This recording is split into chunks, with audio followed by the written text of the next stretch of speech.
Hey everyone, welcome back. So today, we have more cross-border businesses south of the border coming forward and telling the media that they're struggling and that they welcome us back. They've got discounts and promo codes, and honestly, I can't wait to show you some of these. But if you're subscribed to my channel, or Klaus Kellerman's, or Todd Maffin's, or really any Canadian YouTube channel covering what's going on, you already know where most of us stand. It's not our problem. Go talk to the orange guy. And that's exactly what I wanted to talk about today. Now, one of our viewers named Abby has been incredibly consistent with sending me articles. Sent me this one from North County Chamber of Commerce. They're listing a bunch of specials and promotions specifically for Canadians visiting Plattsburgh. They also included an FAQ section that tries to address the Canadian concerns, like border issues, but it's all explained from a US perspective.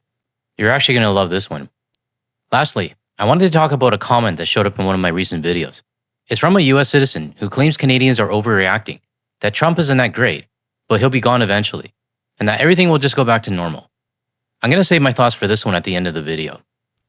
Today's backdrop comes from Doug, who sent this photo in from the center of Canada near Winnipeg. I actually looked it up. It turns out there's actually two main centers of Canada.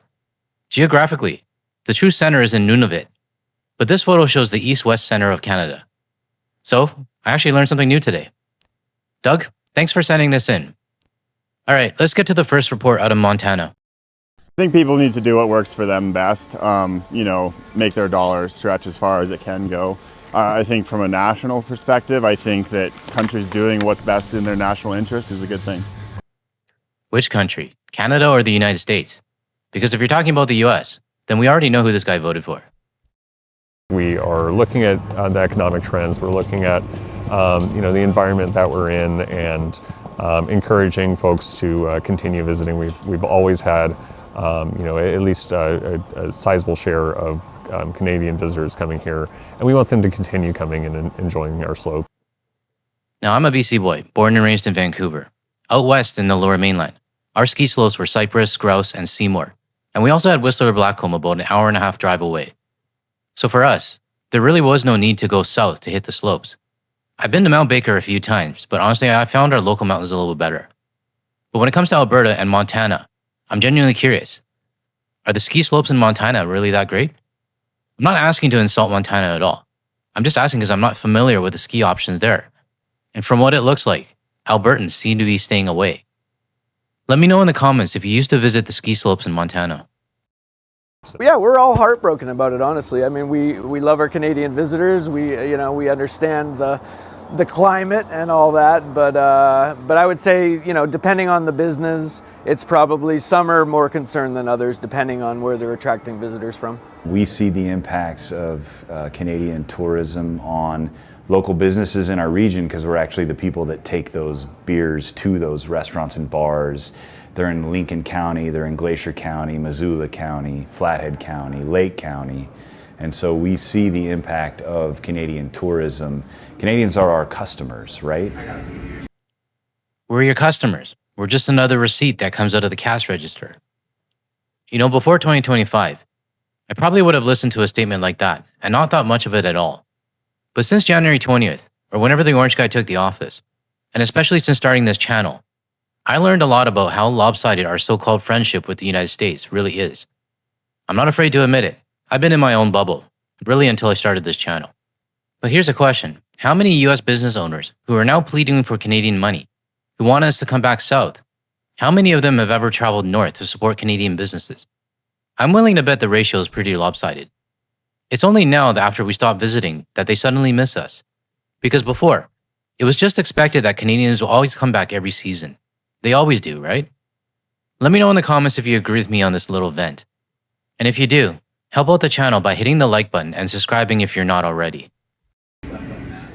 A lot of our tourism in the winter is very ski specific, and so right now we don't have a lot of snow. That's going to affect things, but certainly we're seeing less Canadian tourism, and that's very noticeable. It's noticeable when you run a report and you look at the data. It's noticeable when you just have a simple conversation in the bar. Well, that's unfortunate, especially when you're looking at your reports, watching the numbers drop, because the trusty old Canadians aren't coming back. Yes, very sad. Anyways, there's also another CBC article on the exact same topic, with the same people involved that I want to go over. It adds a bit more detail, and I think it's something that everyone should hear. The article is titled, U.S. Ski Town Hopes Holiday Season Marks Turnaround After Slump in Canadian Visitors. Now, I'm not going to read it word for word because it's fairly long, but I do want to highlight a few things that really stand out. And if you want to read it yourself, the link will be in the description below. The article starts off right away by saying that they're hoping that they can persuade Canadians back. If I was a regular at your ski slope, there's honestly nothing you can do to persuade me to come back. But then again, that's just me. The public relations manager, Chad, who we saw in the previous video, says they noticed a drop in Canadians over the past year or so in Whitefish. Gee, I wonder what happened almost a year ago. This article then goes on to say that they used to see a lot of Canadian license plates in and around Whitefish as well as Kalispell. Canadians used to visit year-round, skiing in the winter, boating in the summer. But that all stopped, and we know why. The article notes that the credit card spending declined by 39%. And Diane Medler, who I talked about in the past report when covering Kalispell, said it's disappointing and sad. Yes, it is disappointing and sad. But what's also disappointing and sad is what your president is doing to Canada and to the rest of the world.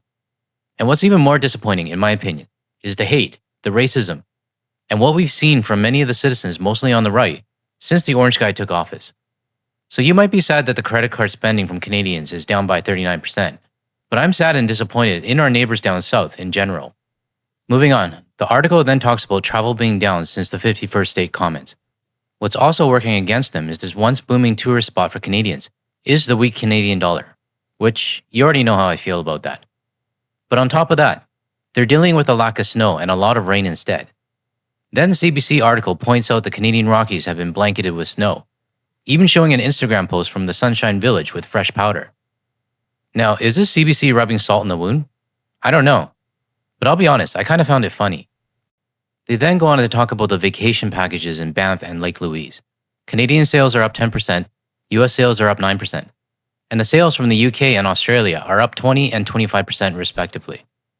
It really looks like Canada is reaping the benefits of international and overseas tourists choosing not to go to the US. Love hearing those percentages. Then it moves on to the beer guy, who's now offering buy one get one free beers to try to persuade Canadians to come back down to downtown Kalispell. He says he misses his conversations with Canadians over a pint, and he feels like we're his neighbors. Now, I'm not going to judge him individually, but what's happening right now at a country level is directly affecting your business, Gabe. And to be honest, no 2-for-1 deal is going to fix this. Sure, you might get a handful of Canadian customers back, but this boycott movement is a lot stronger and a lot more emotional than many US citizens realize. I used to love Ivar's clam chowder from Washington State. Yeah, I know there's better clam chowder out there, but I liked it. But that's not enough for me to go against my values. So Gabe, you may genuinely miss Canadians, but unfortunately, this comes back to your country and its leadership. If you really want to help your neighbors, make some noise towards your government, because that's what your so-called neighbors actually want to see and hear, not the 2-for-1 discounts. Next, the article moves on to a hotel owner who's trying to entice Canadians back. He's offering 20% off booking fees for the goofily accented people. And if you don't know what I mean by that, watch this. If you come from Canada with a Canadian driver's license or a passport, or you use that goofily delightful Canadian accent, we'll give you a 30% discount. He's basically my go-to meme now. He's going to be a fixture on the channel. Anyways, this guy says his promotion is off to a good start, and that he's got one Canadian checked in on Friday. Well, congrats on that one Canadian. But I can safely say that you're not going to see the volume in Canadians that you had in previous years, even with that 20% off booking fee. Now this next part, I'll be honest. At first I thought it was CBC insinuating that the boycott is softening, but the quote actually comes from someone named Amir Alan. And when I looked him up, he's based in Ohio. He says the trend, and I'm assuming he means boycott, is softening, but that we're not out of the woods yet. I take that with a pretty big grain of salt, especially coming from a president of a US-based company, because I'm not convinced he really understands the sentiment north of the border. I know some of you emailed me about this and said that CBC is implying that the boycott is weakening. But honestly, I don't read it that way at all, especially when you look at who the quote is actually coming from. Now, if this report was coming from CTV, that would be a different story. That said, CBC does include a sentence here that I don't agree with, and I'm not entirely sure if it's the reporter's opinion or if it's someone else quoted. They say, ultimately, whether Canadians end up spending their money in holiday dollars in the ski town of Montana might come down to the weather. No, it's not the weather. And to relate it back to my own experience, coming from BC and knowing Washington State, if Mount Baker ever had an insane amount of snow, perfect powder conditions, I still wouldn't go. The article then ends with someone named Retzel, I think that's how you pronounce it, from the National Ski Areas Association, saying that Quebecers will most likely head to Jay Peak, Vermont, if the conditions are good. His argument is that if a resort has great snow, people are going to go. So here's my question for the Quebec viewers watching this. Do you agree with that?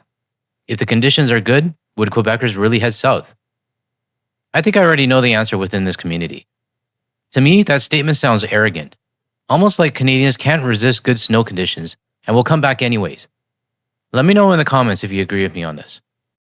Now I want to move on to the next article that Abby sent over to me. It's again from the North Country Chamber of Commerce, the same people who created that slideshow of all the things that the Canadians did for the United States and directed it at us, which I feel they should be showing to their own citizens instead. This time, they have a cross-border special page filled with amazing and I can't resist and I must cross the border against my own values deals. I'm being sarcastic. Not sure if you guys can tell with my monotone voice or not. Now, I want to quickly show some of the ads, specials, and promotions that they're offering specifically to Canadians. Here's the first set of promos. A 2-topping pizza and 10 jumbo wings for $36. Then there's a 25% off bike inventory, plus a free 1-day bike rental. You've got various hotels offering 20% off your stay, a promo code that you can enter to reveal a different discount, and even more discounts that aren't fully disclosed. Then there's 20% off a red and white apparel for Canada Day, and 20% off hockey merch. The ad is obviously old because Canada Day was months ago. And then last, and probably the most what the hell promo of all, at least to me, a free basket of range balls and 3 Callaway golf balls. There are actually a lot more deals and promotions listed on the site, but I'm going to stop it here. So I want to ask you, are any of these deals enticing enough to get you across the border? For me, it's a hard no. And quite frankly, I'm a little bit insulted that they think Canadians can be bought with these kind of subpar discounts. This might work for some US citizens, but it's not going to work for millions of Canadians. Let me know your thoughts in the comments below. They also have an FAQ section that answers some of the most common questions. One of them asks, is it safe for Canadians to travel to the United States right now? And their answer, yes. Despite the political climate, despite the border issues, despite ICE roaming around, and despite the overall hate and disrespect that Canadians have been dealing with. Whether they like it or not, these are all factors that mean a lot to Canadians. The second question they ask is, will I be questionable politics at the border? They say it's not likely, but that you should be honest, polite, and clear about your travel plans. So let me get this straight. If they do ask me about US politics, which we know they already do, you want me to be honest and say I think your president is an idiot? That right there tells me they don't care about our safety. They just want us to come south and spend money again. The last FAQ question I want to talk about is the one that really stood out to me. What is the general sentiment towards Canadians in US towns? They talk about friendship, family ties, and even mention that they display Canadian flags. What they don't mention, and what they're clearly hoping to get swept under the rug, is that many people in Clinton County voted for Donald Trump. And that matters, because the sentiment that they're trying to portray doesn't line up with reality, especially when many Trump voters have shown outright disrespect towards Canada. Like this guy in my comments. I'm showing this to everyone because, in my opinion, they don't really care about Canadian safety concerns at the border. They also don't acknowledge the fact that more than half of the county voted for this mess that we're in right now. And I genuinely wonder what would happen if someone followed their FAQ advice, answered honestly at the border, and ended up being detained. Do you think the Plattsburgh officials would step in and help? Do you think they would take responsibility? Not likely. At this point, you're just another Canadian who didn't make it across safely to spend money in their economy. If you want to read this page yourself and see all of their amazing promo deals, or go through the rest of the FAQ, the link to the North County Chamber of Commerce page is in the description below. Now, the last thing I want to talk about is a comment that I received in one of my videos. I'm going to read this out for everyone because I know some of you rely on the closed captions and others just listen in my video in the background. So here it goes. American here. Why is everyone in the comment section overreacting? I get it. Trump isn't the best, but he'll be gone eventually. Things will be back to normal again between our countries. I put money on it will be like nothing ever happened, when he's gone, of course. There's also another message from a different video saying this. This is an anti-American channel. I'm insulted as an American who didn't vote for Trump. You know who else used the word anti-American? P. Hoekstra. Well, American, I'm sorry, but I really don't care that you're insulted. Even if you didn't vote for Trump, and I'm assuming you voted for the Democrats, you're still showing your American exceptionalism right now. You're assuming that millions of Canadians are just going to forget the insults towards our country, the millions of MAGA supporters who support the president's rhetoric. I live here in Washington, D.C., and we're looking forward to having you as our 51st state. The treatment of Canadians and international tourists, and even the treatment of your own fellow citizens with ICE. That's not how that works. This isn't going to magically go back to normal once Trump's gone. And here's why. There are 77 million of your fellow citizens who embrace the hate, the rhetoric, and the annexation threats. And they're not disappearing just because Trump does. You as an American don't have to speak for anyone but yourself. And you definitely don't speak for Canadians or international tourists. Whether you like it or not, what your country is doing to itself and to its allies right now is going to have repercussions that will last for decades and even generations. You need to accept the fact that your country is making itself anti-American, and no one is doing this to you. This is the result of your own government and your own citizens. We have thousands of your fellow citizens on this channel who understand that. They support what Canada and the rest of the world are doing to defend themselves from your government's actions. But this isn't just about the Trump US government. It's also the fact that many of your fellow citizens, like this guy in the comments, will carry the same sentiment long after Trump is gone. So respectfully, I fully disagree with your statement that once Trump is gone, it will be like nothing ever happened. That assumption is simply just wrong. I've intentionally blurred your name to respect your privacy. So take this as a learning moment about what's actually happening outside of the bubble of American exceptionalism. Now, to everyone else still watching, I've shared my thoughts on this, and you're welcome to let this American know your thoughts as well down in the comments below. That's all I have for today's video. I think I need a drink after this one. If you're still watching at this point, I really appreciate you sticking around to the end, because it really does help the YouTube algorithm. Have a great rest of your day, and I'll see you in the next video.